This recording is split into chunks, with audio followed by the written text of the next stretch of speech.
बच्चों ये है हमारा लेक्चर 219 और हम कर रहे थे आपकी हिस्ट्री की एनसीईआरटी टेक्स्ट बुक में से आपका chapter 9 the making of the national movement 1870s 1947। So this chapter is all about India किस तरह से इंडिपेंडेंट हुई, किन किन ने बलिदान दिया इंडिया के इंडिपेंडेंस में।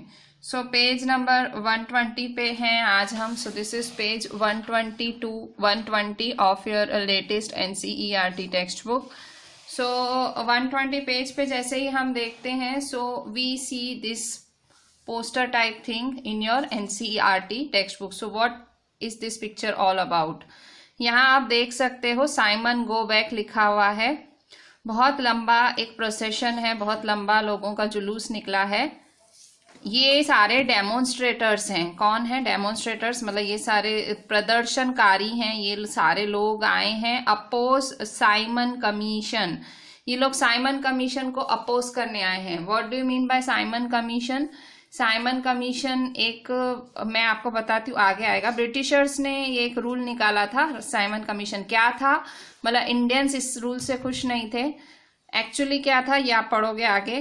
सो in 1927 the British government in England decided to send a commission headed by Lord Simon to decide India's political future.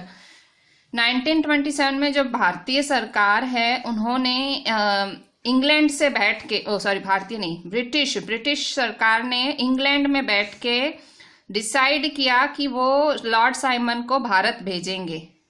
Lord Simon को भारत भेजेंगे। लॉर्ड साइमन गवर्नर जनरल थे, उनको भारत भेजा और वो हमारे इंडिया का पॉलिटिकल फ्यूचर डिसाइड करेंगे। The commission had no Indian representative. Commission मतलब ये जो पूरा ग्रुप, मतलब लॉर्ड साइमन आए थे अपने ग्रुप के साथ, तो ये जो कमीशन थी उसमें एक भी इंडियन रिप्रेजेंटेटिव नहीं था। अब आप सोचो, इंडिया का पॉलिटिकल फ्यूचर डिसाइड होने वाला है और एक भी इंडियन उस कमीशन में नहीं था, तो फिर इंडियंस तो भड़केंगे ना। जैसे कि अगर आपके घर में कोई बदलाव किया जा रहा है, सपोज आपके घर में कोई भी कुछ मरम्मत का काम हो रहा है, ठीक है। सो आपकी फैमिली में आप हो, आपके भाई हैं और आपके मम्मी पापा हैं, आप 4 लोग हैं। अब पर आपके घर में ना तोड़फोड़ होनी है। अब उसको डिसाइड कर रहे हैं आपके पड़ोसी, आपसे कोई नहीं पूछ रहा, तो वो कैसा होगा? सो वैसा ही कुछ रिवॉल्यूशनरीज को फील हो रहा था कि आप भारत के पॉलिटिकल फ्यूचर का डिसीजन करने वाले हो। भाई इंडियन पॉलिटिक्स कैसी होगी वो डिसाइड करने वाले हो, और आपने कमीशन बनाई है। लॉर्ड साइमन को आपने उस कमीशन का हेड बनाया है, पर आपने जितने भी उस कमीशन में लोग रखे हैं वो सारे के सारे ब्रिटिशर्स हैं। आपने एक भी इंडियन नहीं रखा, जबकि आप इंडिया का फ्यूचर डिसाइड कर रहे हो।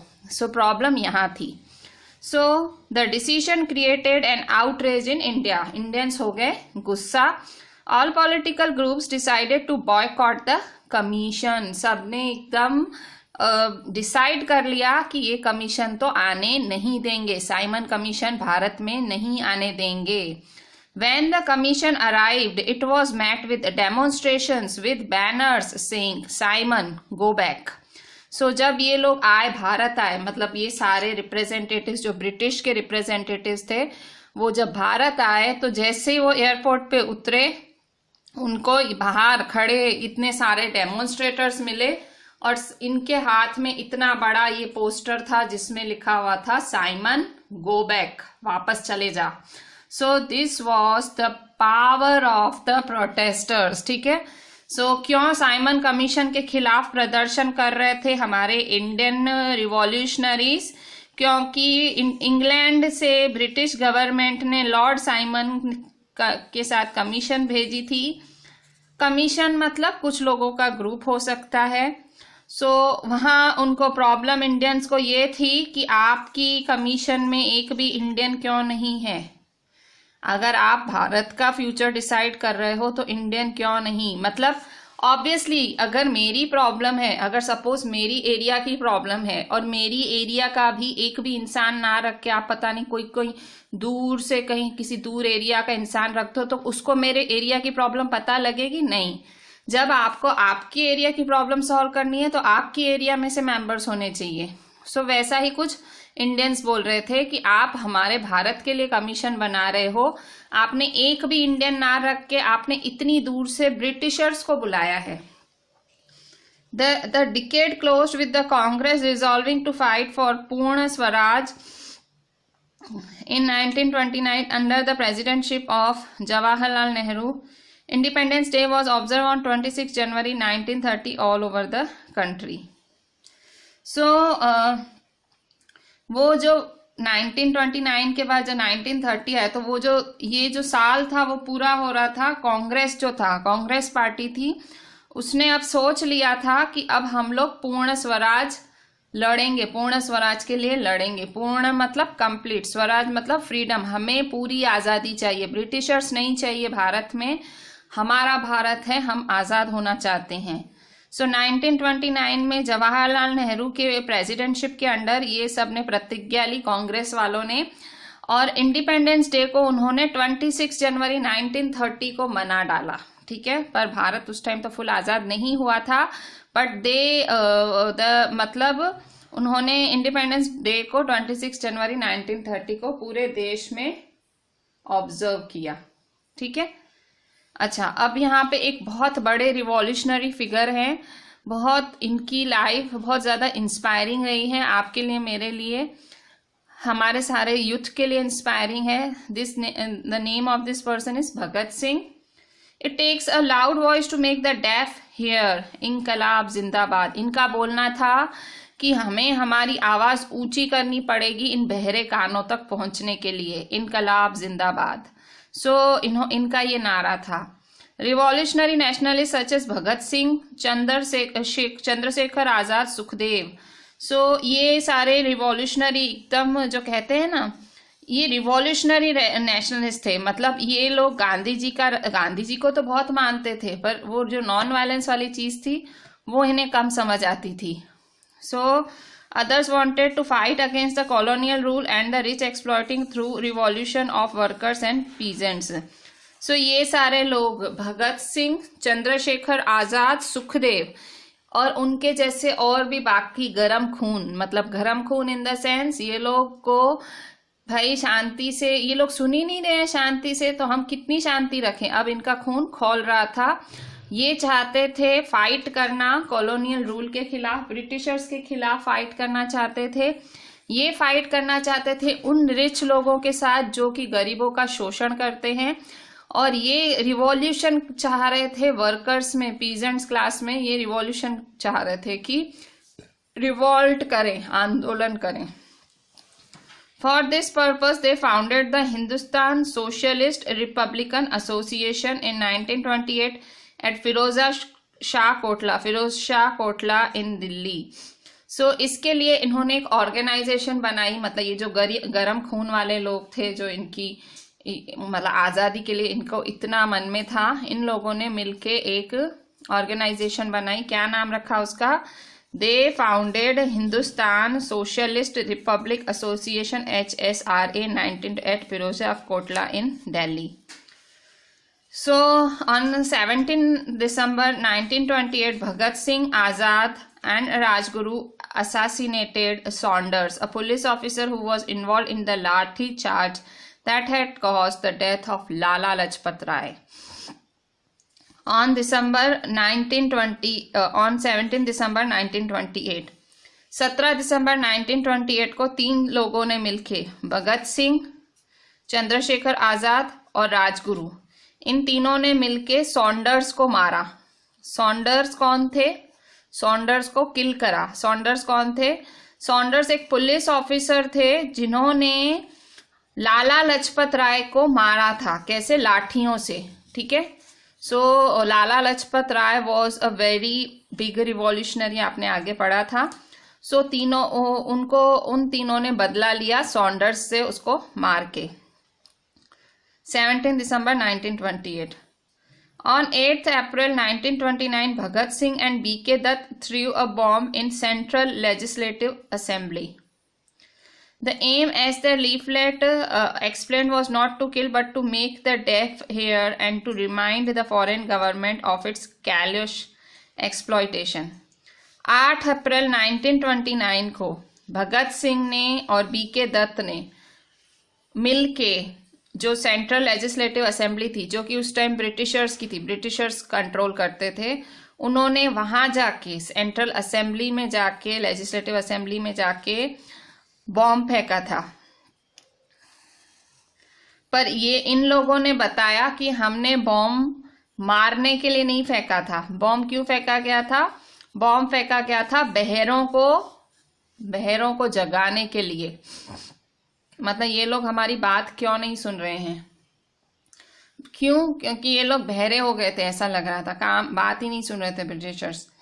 And to remind the foreign government of its callous exploitation, और उनको याद दिलाने के लिए आप हमें कितना एक्सप्लॉयट कर रहे हो, डराने के लिए किया गया था ये। भगत सिंह, सुखदेव एंड राजगुरु, भगत सिंह, सुखदेव और राजगुरु को वर एग्जीक्यूटेड ऑन मार्च 23, 1931, इन्हें फांसी की सजा सुनाई गई 23 मार्च 1931 को, मतलब एग्जीक्यूट ही कर दिया गया, फांसी दे दी गई। Bhagat Singh, Sukhdev, Rajguru were executed on March 23, 1931। Bhagat Singh age at that time was only 23। Bhagat Singh सिर्फ 23 साल के थे जब उन्हें फांसी दे दी गई। और उनका गुनाह क्या था? उनका गुनाह था देशभक्ति, ठीक है। ही वॉज अ पेट्रॉइट, यही इनका गुनाह था। और इसकी वजह से सिर्फ 23 साल की उम्र में 1931 मार्च 23 को उनको भगत सिंह, सुखदेव, राजगुरु, इन्हें फांसी चढ़ा दी गई। So this was all about page 120। अब आते हैं page 121। So 121 the march to Dandi. So इधर एक पिक्चर दी हुई है, this is the picture of Gandhi ji. यहाँ गांधी जी जो हैं ये नमक उठा रहे हैं। ब्रिटिशर्स ने नमक पे भी टैक्स लगा रखा था और कांग्रेस जो थी धीरे धीरे ब्रिटिशर्स के खिलाफ जा रही थी, तो गांधी जी ने यहाँ नमक का कानून तोड़ा, ठीक है। सो ये नमक का कानून तोड़ती हुई पिक्चर है। So this is the picture. So इस पिक्चर में आप देख सकते हो Mahatma Gandhi breaking the salt law by picking up a lump of natural salt Dandi 6 April 1930। ये पिक्चर है डांडी जगह, डांडी प्लेस है ये, और 6 अप्रैल 1930 की पिक्चर है ये, ठीक है। सो देखो, कहीं भगत सिंह कहीं जेल में थे, कहीं गांधी जी नमक का कानून तोड़ रहे थे। मतलब देश में जो सारे रिवॉल्यूशनरीज थे वो एक्टिव थे, मतलब हर कोई अपनी तरह से कुछ ना कुछ कर रहा था देश को आजाद कराने के लिए। गांधी जी देखो यहाँ तोड़ रहे हैं नमक का कानून, इधर भगत सिंह को यहाँ फांसी लगा दी गई है।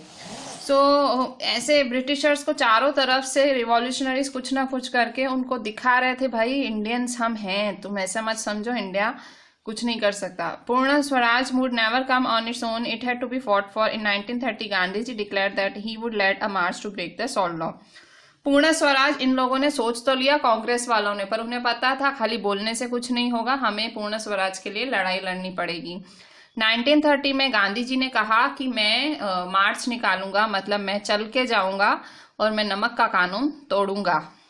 चल के जाने का क्या पर्पस था? गाड़ी में, ट्रेन में ऐसे क्यों नहीं गए? सो रीजन ये था, वो अपने साथ ज्यादा से ज्यादा लोग जोड़ना चाहते थे। मतलब धीरे धीरे पैदल चल के वो जहां से पैदल चले वहां से वो लोग जोड़ना चाहते थे। वो चाहते थे ज्यादा से ज्यादा जो लोग हैं उनके साथ जुड़े।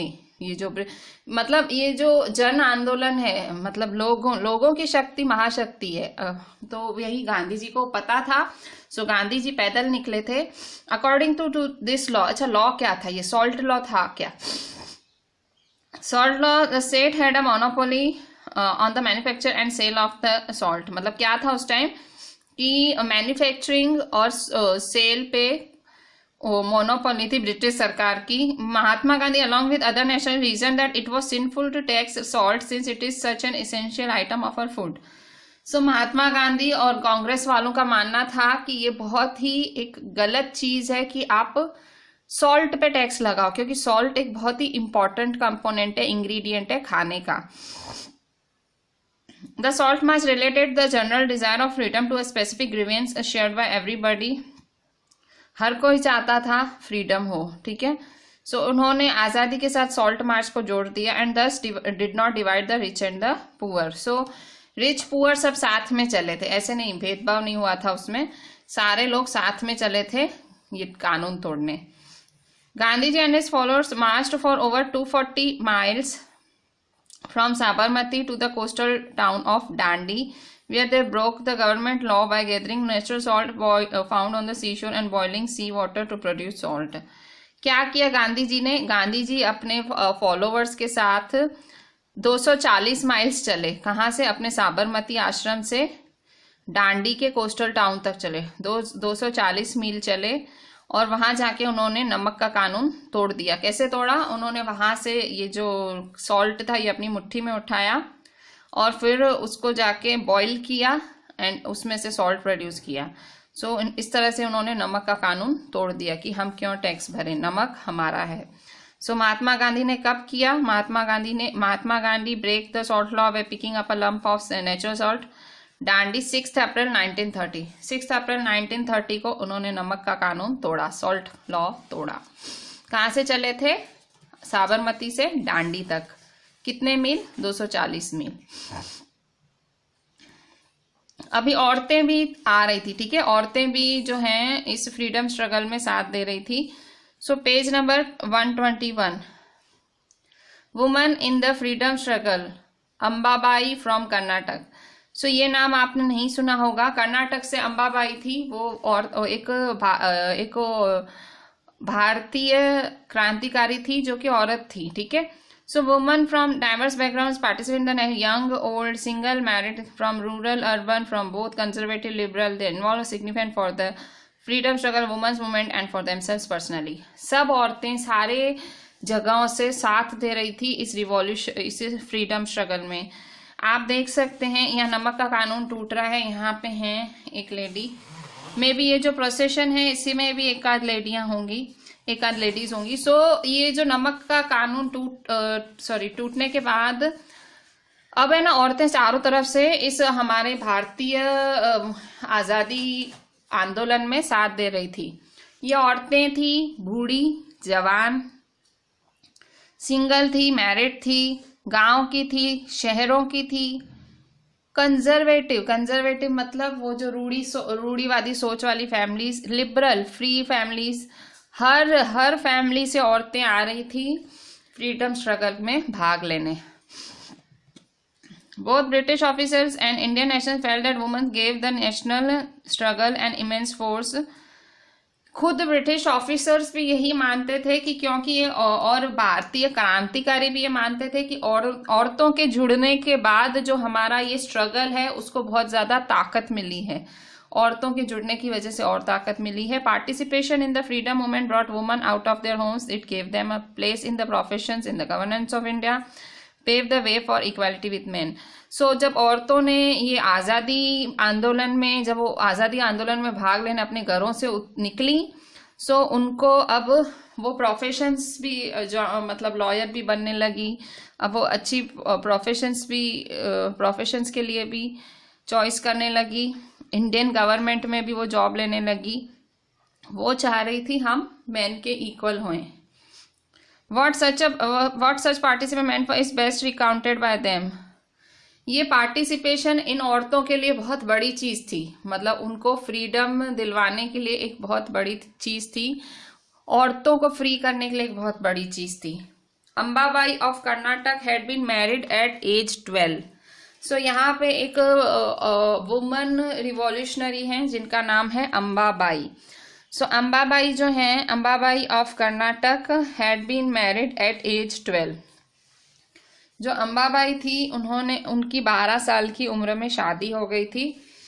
विडोड एट 16 साल में वो विधवा भी हो गई। उन्होंने क्या किया था इस फ्रीडम स्ट्रगल में? She picketed foreign cloth and liquor shops in UDP. उन्होंने यूडीपी में फॉरेन क्लोथ और लिकर शॉप्स में वो पिकेट करना मतलब किसी को एंटर नहीं होने देना, वैसा किया था। उनको अरेस्ट कर दिया गया था इस चीज के लिए। फिर उनको सजा दी गई, और फिर छोड़ा भी गया, और फिर उनको पकड़ा गया। Between prison terms she made speeches, thought spinning and organised prabhat pheris. So जब ये जो इनको घड़ी घड़ी अंदर डाला जाता था, निकाला जाता था, तो ये क्या करती थी, निकलने के बाद स्पीचेस दिया करती थी, लोग औरतों को स्पिनिंग सिखाती थी या सबको स्पिनिंग सिखाती थी, और वो प्रभात फेरीज ऑर्गेनाइज करती थी। प्रभात फेरीज मतलब अर्ली मॉर्निंग ग्रुप के साथ निकलना। Ambabai regarded this as the happiest days of her life because it gave it a new purpose and commitment. जब वो भारत के लिए ये सब कर रही थी, अंबाबाई के लिए ये सबसे खुशी वाले दिन थे। वो कहती हैं ये मेरे सबसे खुशी वाले दिन थे जब मैंने ये सब किया। उनको लग रहा था मुझे लाइफ में एक नया मकसद मिला है, मतलब भारत की आज़ादी, मुझे एक नया मकसद, उनको खुशी मिली ये करने की। मतलब आप देख सकते हो रिवॉल्यूशनरीज खुशी से कर रहे थे, उनमें वो फीलिंग आ गई थी, उनको खुशी मिल रही थी भारत के लिए ये सब करने में। इवन आप भगत सिंह का अगर देखो तो भगत सिंह खुशी खुशी जो है फांसी को उन्होंने गले लगाया। सो ये इन रिवॉल्यूशनरीज का प्यार है या उनमें ऐसी कौन सी फीलिंग है जो एकदम मतलब उनको मारा जा रहा था तो भी वो इतनी ज्यादा मतलब they were not showing any kind of कि भाई ऐसा हमारे साथ क्यों या हमें क्यों मारा जा रहा है, बहुत खुशी खुशी उन्होंने ये अपना लिया। Women, however, had to fight for the right to participate in the movement. During salt satyagraha, for even Mahatma was initially opposed to women's part of Sarojini had to persuade him to allow women to join the movement. औरतों को ये जो movement में भाग लेने के लिए बहुत स्ट्रगल करना पड़ा। पहले उनको मूवमेंट में भाग नहीं लेने दे रहे थे। खुद गांधी जी जब सॉल्ट सत्याग्रह था, ये नमक का कानून, जब वो दांडी के लिए चले थे तो गांधी जी ने ही मना किया कि नहीं औरतें साथ नहीं आएंगी। ये सरोजनी नायडू ने उनको समझाया कि औरतों को शामिल होने दो, ठीक है। सो आप देख सकते हो औरतों को वुमेन स्ट्रगल मतलब मूवमेंट में ज्वाइन नहीं होने, वो ज्वाइन करना भी उनके लिए एक स्ट्रगल था, मतलब ज्वाइन करने में भी उनको बहुत स्ट्रगल करना पड़ा। उनको मुश्किल से भारतीय मूवमेंट्स में ज्वाइन करने दिया गया। एंड फिर आप देख सकते हो औरतों का कितना बड़ा योगदान था। बच्चों अब पीछे पेज नंबर 122 पे आ जाओ। 122 पेज पे ये एक पिक्चर है, ये है हमारी यहाँ है सरोजनी नायडू। ये सरोजनी नायडू है महात्मा गांधी के साथ। सो ये कहाँ की पिक्चर है? So this picture is of Paris. Paris की पिक्चर है। नमक का कानून टूट गया था और ये इन्होंने जो सॉल्ट मूवमेंट था, सरोजनी नायडू ने सॉल्ट मूवमेंट में अच्छा साथ दिया था गांधी जी का। वो जो दांडी मार्च था उसमें ये भी थी, सरोजनी नायडू भी थी। So active in the national movement since the early 1920s। Sarojini Naidu ये जो भारतीय आंदोलन है उसमें 1920 से वो एक्टिव थी। Naidu was a significant leader of Dandi march. जो दांडी मार्च दांडी यात्रा निकली थी उसकी वो बहुत ही इम्पोर्टेंट लीडर थी। She was the first Indian woman to become president of Indian National Congress 1925। 1925 में पहली भारतीय महिला बनी जो कि प्रेसिडेंट थी इंडियन नेशनल कांग्रेस की। सो यहाँ पेरिस में है ये लोग, इस तरह से आप देख सकते हो। गांधी जी यहाँ पे भी शॉल अपनी धोती में हैं और शॉल पहने हुए हैं। This is our Sarojini Naidu in a sari. So एक और यहाँ पे डेफिनेशन है, just see to it.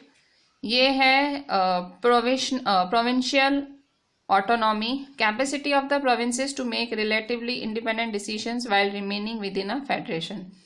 So provincial autonomy क्या है? जो provinces होते थे, मतलब जो राज्य होते थे, वो अपने खुद के decisions ले सकते थे और while remaining within a federation, एक संस्था में रहते हुए भी वो अपने decisions खुद ले सकते थे। अच्छा, this can be a question of your 1 mark कि भाई सरोजनी नायडू पहली इंडियन वुमन थी to become president of Indian National Congress, ठीक है। अच्छा, सो पेज 122 पे peasants, tribals, woman participated in large numbers.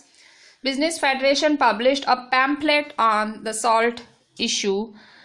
The government tried to crush the movement through brutal action against peaceful satyagrahis. Thousands were sent to jail. The combined struggles of the Indian people bore fruit when the Government of India Act of 19th prescribed provincial autonomy and the government announced elections to the provincial legislature in 1937. The Congress formed governments in 7 out of 11 provinces.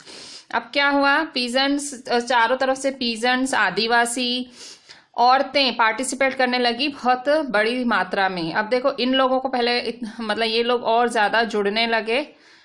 फिर एक business federation ने publish किया pamphlet जिसमें salt issue को समझाया गया था, नमक के इशू के बारे में समझाया गया था. जो ब्रिटिश सरकार थी उसने ये मूवमेंट को क्रश करने की कोशिश की, बंद करने की कोशिश कराई. इन लोगों ने बहुत ही मारपीट की, लाठियां बरसाई. जो ये पीसफुल सत्याग्रही थे, जो शांति से ये सत्याग्रही जा रहे थे, उनपे हजारों को जेल भेज दिया गया. The combined struggles of the Indian people bore fruit when the Government of India of 1935 prescribed provincial autonomy and the government announced elections to the provincial legislatures in 1937. So ये जो कंबाइंड स्ट्रगल्स थे Indian people के, जो ये जो भारतीय लोग थे, उनकी जो मिलके मतलब अब एकता हो गई थी लोगों में. अब लोग एकता का मतलब समझ रहे थे. सो वो रंग लाई. बोर फ्रूट मतलब उसका फल मिला जब government of India act of 1935 prescribed provincial autonomy. So government of India act of 1935 का एक कानून पास हुआ जिसमें प्रोविंशियल ऑटोनॉमी को एक्सेप्ट किया गया. क्या था प्रोविंशियल ऑटोनॉमी? कि आप अपना इंडिपेंडेंट डिसीजन ले सकता है कोई भी राज्य. So and the government announce elections to the provincial legislatures in 1935. So हर राज्य में इलेक्शंस होंगे. 1937 में ऐसा कहा गया. और जब इलेक्शंस हुए तो कांग्रेस ने सरकार बनाई 7 जगहों पे, मतलब 11 में से 7 जगहों पे कांग्रेस की सरकार बनी. तो फाइनली ये जो कांग्रेस, ये मतलब जो भारतीयों की एकता थी वो रंग लाई. पहले मतलब ब्रिटिशर्स ही थे चारों तरफ, तो फिर इन्होंने लड़ाई लड़ी कि भाई हमारी सरकार भी बने, हमारी पॉलिटिकल पार्टी है. सो तो कांग्रेस की सरकार बनी 7 जगहों पे, 11 में से 7 जगहों पे कांग्रेस की सरकार बनी. In September 1939, after 2 years of Congress rule in the provinces, the Second World War broke out. अब क्या हुआ, 1939 सितंबर में 2 साल कांग्रेस ने रूल किया, मतलब 7 जगहों पे हमने पढ़ा. 1937 से रूल किया. फिर क्या हुआ, दूसरी वर्ल्ड वॉर हो गई. Critical of Hitler, Congress leaders were ready to support the British war effort. So वो लोग critical of Hitler, Congress leaders were ready to support the British war effort. जो भारतीय थे, कांग्रेस वाले थे, वो हिटलर को बिल्कुल पसंद नहीं करते थे और इसलिए उन लोगों ने ब्रिटिशर्स को सपोर्ट किया, क्योंकि ब्रिटिशर्स भी सेकेंड वर्ल्ड वॉर में थे. तो उन्होंने ब्रिटिशर्स को सपोर्ट किया. इंडियंस को देखो, इंडियंस को इस वॉर से कुछ लेना देना नहीं था, पर वो लोग हिटलर को गलत मानते थे. गांधी जी ने चिट्ठी भी लिखी थी हिटलर को कि तू गलत कर रहा है. सो गांधी जी को हिटलर पसंद नहीं थे क्योंकि उनके जो विचार थे वो गलत थे, हिटलर जो कर रहे थे वो गलत थे. सो कांग्रेस ने किसको सपोर्ट किया सेकेंड वर्ल्ड वॉर में? ब्रिटिशर्स को. अब बदले में क्या मांगा कांग्रेस ने? So but in return they wanted that India be granted independence after the war. The British refused to concede the demand. The Congress ministry resigned in protest. So अब क्या हुआ, मतलब इन्होंने बोला हम आपको सपोर्ट कर रहे हैं सेकेंड वर्ल्ड वॉर के लिए. आपके जो सेकेंड वर्ल्ड वॉर हो रही है हम सपोर्ट कर रहे हैं, पर बदले में आप हमें आज़ादी दे दो, आप हमारे देश को छोड़ दो, आज़ादी दो. ब्रिटिशर्स ने रिफ्यूज करा, बोले नहीं हम आज़ादी नहीं देंगे. The Congress ministries resigned in protest. So जो कांग्रेस के मिनिस्ट्रीज थी उन सब ने रिजाइन करते गए, अपने अपने मिनिस्ट्रीज छोड़ते गए. सो इस तरह से मतलब घड़ी घड़ी कोशिश तो की जा रही थी कि भाई भारत को आज़ादी मिले। सो ये बात है 1939 की, ठीक है। 1947 को तो हमारा भारत आज़ाद हुआ था, ये 1939 की बात है कि भाई आप हमें आज़ादी दो, ठीक है। सो आपको पता होगा 200 साल ये लोग रूल करके गए और पूरा इंडिया को खाली करके गए हैं। अच्छा, यहाँ पे पेज 122 पे वीर लखन नायक वॉज हैंग्ड। सो यहाँ एक और हमारे क्रांतिकारी की बात है, वीर लखन नायक, उन्हें फांसी दी गई। Baji Mohammad, president of the Nabarangpur Congress Odisha in 1930s reports. So ये ओडिशा के कांग्रेस के प्रेसिडेंट हैं कौन? बाजी मोहम्मद। 1930 में ये प्रेसिडेंट थे ओडिशा के, कांग्रेस पार्टी के प्रेसिडेंट थे।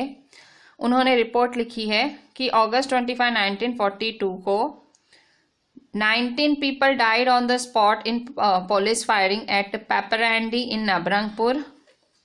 Many died thereafter from their wounds. Over 300 were injured. More than 1,000 were jailed in Koraput district. Several were shot or executed. Veer Lakhan Nayak, a legendary tribal leader who defied the British, was hanged. Nayak, Baji tells us, was not worried about being, only said that he would not live to see freedom's dawn. Baji Muhammad mobilized 20,000 people to join the national struggle. He offered satyagraha many times over. He participated in protest against the Second World War and in the Quit India movement and served long jail terms. सो यहाँ पे बाजी मोहम्मद हैं जो कि कांग्रेस के president थे ओडिशा से। वो बताते हैं अगस्त 25, 1942 को 19 लोगों को मार दिया गया पुलिस फायरिंग में। पुलिस किसकी थी? ब्रिटिशर्स की। कहाँ पे? पेपरांडी नाबरंगपुर में। काफ़ी लोग वहीं का वहीं मर गए और काफ़ी लोग बाद में घायल हो के मरे। 300 लोग घायल हुए, 300 पीपल वर इंजर्ड। सो हजारों को जेल भेज दिया गया, काफियों को गोली मार दी गई, फांसी की सजा दे दी गई। जो वीर लखन नायक थे, अब यहाँ पे एक नए रिवॉल्यूशनरी का नाम है वीर लखन नायक। वो कौन थे? ही was a legendary tribal leader, मतलब बहुत ही ज्यादा एकदम प्रभावित ट्राइबल लीडर थे, आदिवासियों के लीडर थे। हु डिफाइड द ब्रिटिश, जो ब्रिटिशर्स को हराते रहते थे, उन्हें भी फांसी की सजा दे दी गई। नायक, बाजी टेल्स अस, नायक कौन थे? जब मारा जा रहा था, ये जो वीर लखन नायक इन्हें जब लटकाया जा रहा था, फांसी की सजा दी जा रही थी, वो वॉज नॉट वरिड, वो बिल्कुल चिंता नहीं थी कि मुझे फांसी दी जा रही है। वो खाली दुखी हो रहे थे। क्यों? उनको हो रहा था मैं भारत की आज़ादी नहीं देख पा रहा हूँ, कि मेरे को पता है कि भारत आज़ाद होगा पर मैं वो देख नहीं पाऊंगा क्योंकि मैं मर जाऊंगा। बाजी मोहम्मद, ये जो बाजी मोहम्मद हैं जो कि कांग्रेस के लीडर प्रेसिडेंट थे ओडिशा से, सो इन्होंने 20,000 लोगों को ज्वाइन करवाया नेशनल स्ट्रगल में। उन्होंने सत्याग्रह, मतलब सत्याग्रह से ही किया इन्होंने ये सब, मतलब शांति से। और वो सेकेंड वर्ल्ड वॉर के प्रोटेस्ट में भी ज्वाइन हुए, जब इंडियंस ने प्रोटेस्ट किया सेकेंड वर्ल्ड वॉर के खिलाफ। इन्होंने क्विट इंडिया मूवमेंट में भी साथ दिया और उनको बहुत लंबे समय तक जेल भी भेज दिया जाता था। सो ये थे बाजी मोहम्मद, ठीक है। सो ऐसे ऐसे नाम हैं जो आपने नहीं सुने हैं हिस्ट्री में, पर इन लोगों की वजह से भी आज भारत आज़ाद है। मतलब एक या दो जनों से नहीं, बहुत सारे लोगों से भारत आज़ाद हुआ। सो पेज 123 पे आ जाते हैं। दिस इज आवर पेज 123, ठीक है। सो यहाँ पेज 123 पे एक पिक्चर है। ये पिक्चर में आप देख सकते हो, यहाँ काफ़ी लोग यहाँ गिरे पड़े हैं, देखे मरे हुए लोग हैं ये सारे। और इस तरह से क्या हो रहा है, ये है क्विट इंडिया मूवमेंट अगस्त 1942। क्विट इंडिया मूवमेंट मतलब भारत छोड़ो आंदोलन। भारतीयों ने एक आंदोलन लॉन्च किया जिसका नाम था भारत छोड़ो आंदोलन, कि ब्रिटिशर्स भारत छोड़ो, क्विट इंडिया, क्विट मतलब छोड़ो इंडिया, भारत छोड़ो आंदोलन। Demonstrators clashed with police everywhere, many thousands were arrested, over 1000 killed, many more were injured. अब क्या था, अब लोग बिल्कुल भिड़ जाते थे, जहां पे भी ब्रिटिशर्स पुलिस देखते थे ये लोग झगड़े ही पड़ते थे, और इसमें हजारों लोगों को अरेस्ट करा गया, हजारों लोगों को मारा गया और हजारों जख्मी हो गए। मतलब जहां उन्हें पुलिस दिखती थी वो उनसे भिड़ पड़ते थे। यहाँ पे एक और बॉक्स है, Bose and the INA। So Bose Subhash Chandra Bose थे, ये भी एक बहुत बड़े फ्रीडम फाइटर थे, Subhash Chandra Bose. He was a radical nationalist with socialist leanings. Bose did not share गांधीजी's ideals of ahimsa through though he respected him as the father of nation। Subhash Chandra Bose Gandhi ji की आइडियोलॉजी से बिल्कुल सहमत नहीं थे। मतलब गांधी जी जो अहिंसा कहते थे, उन्हें अहिंसा नहीं, ये भी भगत सिंह के जैसे ही उनको अहिंसा नहीं समझ आती थी, पर ये गांधी जी को मानते थे as a father of nation. जैसे कि भगत सिंह भी बहुत गांधी जी की आइडियोलॉजीज को रिस्पेक्ट करते थे, पर वो अहिंसा उन्हें समझ नहीं आती थी, उन्हें लगता था बहरे कानों को आवाज सुनानी पड़ेगी। सो इन January 1941 he secretly left his Calcutta home, went to Singapore via Germany and reached the Azad Hind Fauj और Indian National Army। So इन्होंने क्या किया भारत के लिए, इन्होंने जनवरी 1941 को अचानक से जो कलकत्ता का घर था वो छोड़ दिया और सिंगापुर चले गए, जर्मनी होते हुए सिंगापुर चले गए, और वहां जाके उन्होंने आज़ाद हिंद फौज या इंडियन नेशनल आर्मी INA वो बनाई, आज़ाद हिंद फौज बनाई। क्यों? ये चाहते थे भारत आज़ाद हो, to free India from British control. मतलब to free India from, in 1944 the INA tried to enter India through Imphal and Kohima but the campaign failed.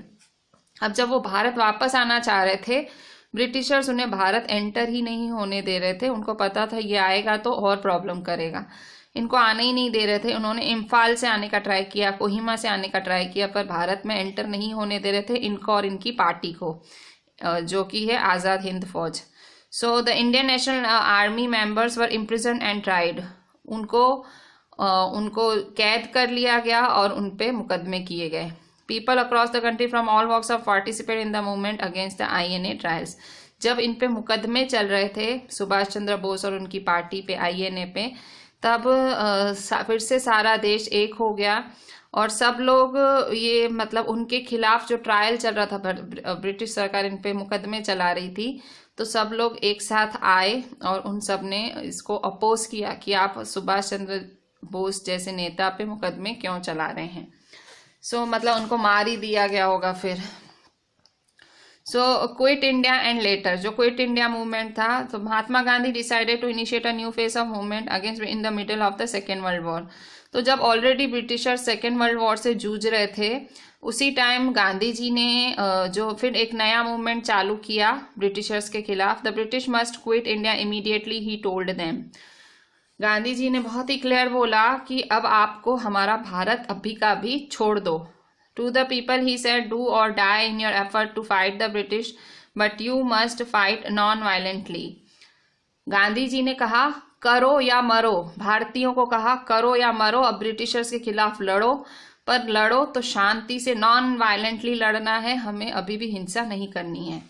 Gandhi ji and other leaders were jail at once but the movement spread. Quit India movement launch करने की वजह से गांधी जी को jail करी गई, उनके साथ जो और नेता थे उन्हें भी जेल करी गई। It specially attracted peasants and the youth who gave up their studies to join it. So Gandhi ji को जब अरेस्ट किया गया तो क्विट इंडिया मूवमेंट ने अट्रैक्ट किया बहुत सारे फार्मर्स को और यूथ को। सारे यूथ अपनी पढ़ाइयाँ छोड़ के ये मूवमेंट ज्वाइन करने लगे। क्विट इंडिया मूवमेंट, नौजवान आगे आए, ठीक है। यूथ, किसी देश का यूथ आगे आता है तो बस फिर बात खत्म। Communications and symbols of state authority were attacked all over the country. So symbols, उनके जो ब्रिटिशर्स के सिंबल्स थे उनको अटैक किया जा रहा था। कम्युनिकेशंस, हर चीज को अटैक किया जा रहा था ब्रिटिशर्स की। In many areas the people set up their own governments. काफी एरियाज में तो लोगों ने अपनी सरकार खुद बना ली। The first response of the British was severe repression. Obviously British तो नहीं चुप रहते, क्विट इंडिया मूवमेंट में जो ब्रिटिशर्स थे वो एकदम रिप्रेस, एकदम उसको कुचलने में लग गए ये आंदोलन। By the end of 1943 over 90,000 people were arrested. Britishers ने क्विट इंडिया मूवमेंट की में 90,000 लोगों को अरेस्ट किया and around 1,000 killed in police firing. 1,000 लोगों को मार दिया।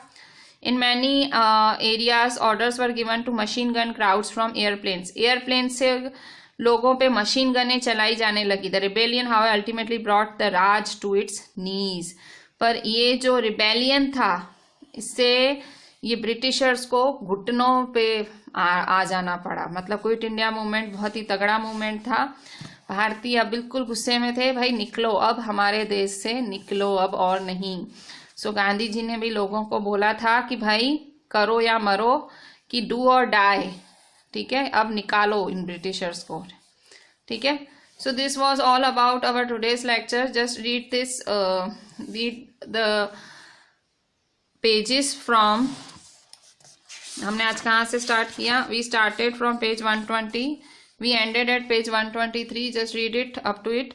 This is me, Yarshika ma'am, requesting you to write each and every point properly. Don't skip a single point and WhatsApp me the entire thing. Thank you.